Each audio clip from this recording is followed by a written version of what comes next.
说你看那个地瓜树，这就是地瓜虫要爬树才踩得到的，因为没有看过嘛，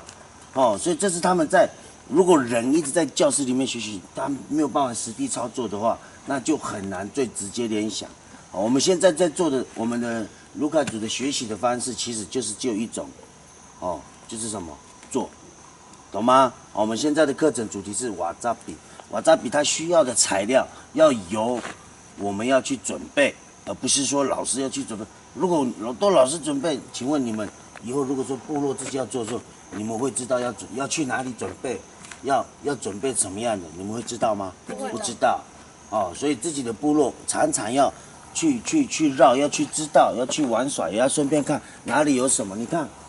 哦，老师前天我们老师也会准备让小朋友拉树枝啊，怎么样排？你看，这是我们公所为了要让观光步道走得安全，让把这些杂草跟一些比较没有会用到的树都砍掉，都怎样？所以老师前几天都来砍一些他们已经砍掉的树枝，老师就抽起来，跟那个龙阿里老师一起，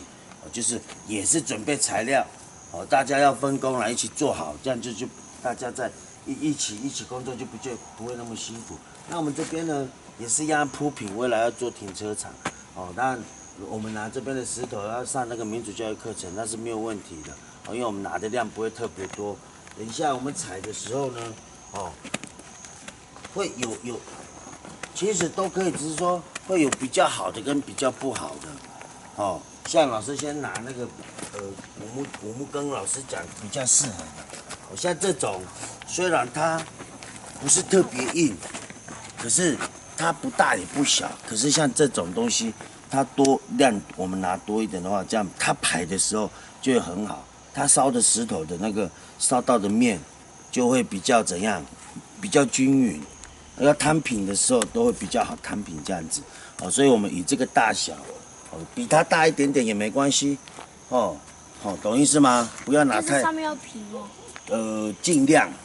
尽量，可以吗？你们拿一拿，然后你们就，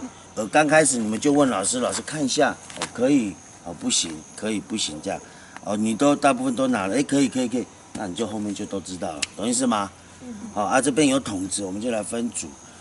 就是两个人，来那个哥斯跟那个老布拉斯还有怎么的赛一组，下去开始一人一个桶子然后那个勒甘呢，跟那个弗鲁果子告，你就跟巴苏亚，懂吗？来开始动作。这个可以吗？老师可以长长的吗？那我看看哈。太小了这个可以吗？